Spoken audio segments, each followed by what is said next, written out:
ગદ્દા પ્રથમ પ્રકરણ 18મું પંચ ઇન્દ્રિયોના આહાર શુદ્ધ રાખ્યાનું કુપાત્રની સોબત ન રાખી દાખલો સફળ કર્યાનું સંવત 1876ના માગશર વદી છઠને દિવસ રાત્રિ પાછલી પહોર બાકી હતી ત્યારે સ્વામી શ્રી સહજાનંદજી મહારાજ શ્રી ગઢડા મધ્યે દાદા ખાચરના દરબારમાં આથમણે બારણે ઓરડાની ઓસરીને આગળ ફળિયામાં ડોલિયા ઉપર બિરાજ્યા હતા અને સર્વશ્વેત વસ્ત્ર ધારણ કર્યા હતા. પછી પરમહંસ તથા સત્સંગીને તેડાવ્યાને ઘણીવાર સુધી તો પોતે વિચારી રહ્યા અને પછી બોલ્યા જે એક વાત કહું તે સાંભળો એમ કહીને શ્રીજી મહારાજ બોલ્યા જે મારા મનમાં તો એમ થાય છે જે વાત ન કહું પણ તમે અમારા છો માટે જાણીએ છીએ જે કહીએ જ અને આ વાત છે તેને સમજીને તે જ પ્રમાણે વર્તે તે જ મુકત થાય છે.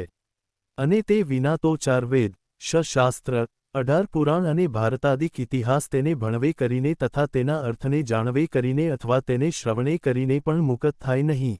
તે વાત કહીએ તે સાંભળો જે બહાર તો ગમે તેટલી ઉપાધિ હોય પણ તેનો જો મનમાં સંકલ્પ ન હોય તો તેનો અમારે ખરેખરો નહીં. અને અંતરમાં જો રંચ જેટલો પદાર્થનો ઘાટ થાય તો તેનો ત્યાગ કરીએ ત્યારે નિરાંત થાય એવો અમારો સ્વભાવ છે. માટે અમે હૃદયમાં વિચાર કર્યો જે ભગવાનના ભક્તના હૃદયમાં વિક્ષેપ થાય છે તેનું કારણ તે શું છે? પછી મન, બુદ્ધિ, ચિત્ત અહંકાર સામું જોયું ત્યાં તો એ અંત કરણ પણ ઉદ્વેગનું કારણ નથી. અંત કરણમાં તો ભગવાનના સ્વરૂપના નિશ્ચયનું બળ અથવા આત્મજ્ઞાનનું બળ તેને યોગે કરીને અંત કરણને ગાફલતા રહે છે. જે ભગવાન મળ્યા છે તે હવે કાંઈ કરવું રહ્યું નથી એવું ગાફલપણું રહે છે એટલો જ અંત કરણનો વાંક છે.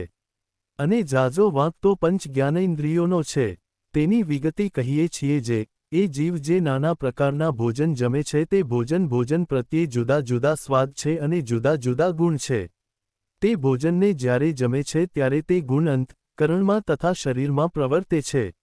અને જો લીલાગર ભાંગ્ય પીવે અને તે પ્રભુનો ભક્ત હોય તોય પણ લીલાગર ભાંગ્યને કેફે કરીને વર્તમાનની ખબર રહે નહીં અને પ્રભુના ભજનની પણ ખબર રહે નહીં. તેમ અનંત પ્રકારના જે આહાર તેના ગુણ પણ લીલાગર ભાંગ્યની પેઠે જ અનંત પ્રકારના છે તેનો ગણતા પણ પાર આવે નહીં. તેમ જ એ જીવ શ્રોત્ર દ્વારે અનંત પ્રકારના શબ્દને સાંભળે છે. તે શબ્દના પણ અનંત પ્રકારના ગુણ જુદા જુદા છે. તે જેવો શબ્દ સાંભળે છે તેવો જ અંત કરણમાં ગુણ પ્રવર્તે છે. જેમ કોઈક હત્યારો જીવ હોય અથવા કોઈક પુરુષ વ્યભિચારી હોય અથવા કોઈક સ્ત્રી વ્યભિચારિણી હોય અથવા લોક અને વેદની મર્યાદાને લોપીને વર્તતો એવો કોઈક ભ્રષ્ટ જીવ હોય તેમની જે વાત સાંભળવી તે તો જેવી લીલાગર ભાંગ્ય પીવે અથવા દારૂ પીવે એવી છે. આવા જ અવનવા ભક્તિ મેં વિડીયો માટે વિડીયો કો લાઇક અને અમારી ચેનલને સબસ્ક્રાઇબ કરો અને બેલ આઇકન દબાવો જેથી સૌથી પહેલા વિડીયો તમારા સુધી પહોંચે.